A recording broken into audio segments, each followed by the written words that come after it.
Well, just like in the movie Stargate, these are all fake gods, just like the Sumerian tablets mentioned about how the Anunnaki went into shadow ruling through human proxies.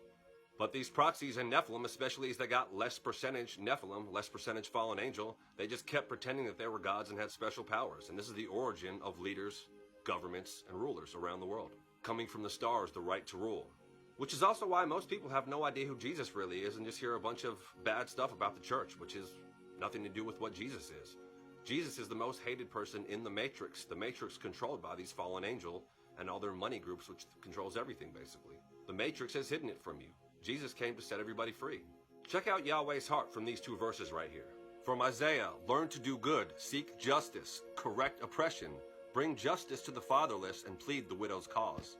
Also from Isaiah, is this not the fast that I have chosen to loose the bands of wickedness and to undo the heavy burdens and to let the oppressed go free? And that ye break every yoke. Clearly you can see what God's heart for humanity is, which is the opposite of the manipulation that these tyrannical rulers always have us in. Look at everybody's lives today, it's a reflection of it. History really is a game of telephone with the winners telling a lot of the story, and the people in charge of the Matrix and the rulers which we discussed. But one source really helps you make sense of it all. Rather than having to deny the Sumer, Enuma, Elish, or the Bhagavad Gita or ancient Vedic records, or the Roman and Greek Mount Olympus, another mythology, one sense really makes sense of it all, and that's the Hebrew source, which is Enoch and the Bible, telling you about the fallen angels and how they started and rule over countries, which evidence from all over the world aside from the Bible and the patterns which I've shown you display. A group of angelic rebels broke rank, divided and marketed themselves differently all over the world. This one world mystery Babylon religion will be regrouped on the end of time by the Antichrist. Kind of like when you hear a slightly different story from a group of kindergartners, but then there's this one kid in the class that really helps make sense of it all. Speaking of kindergarten, brief rabbit hole, when you were a kid and thought it was kindergarten, that word garden really does come from that word garden. It's a child garden, which is weird if you think about Cabbage Patch Kids and that whole rabbit hole with homunculus, incubator babies, and growing babies from the whole Tartarian rabbit hole.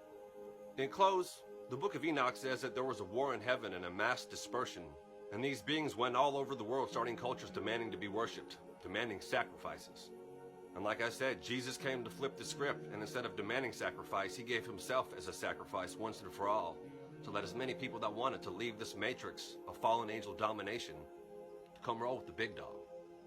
Check out this clip in close of Jesus and the real heart of Jesus and how he opposed these serpentine rulers. Krogan or garden, to that I say, woe to you Pharisees! You tithe mint and dill and cumin, measuring carefully the last speck, while neglecting what is actually important of the law.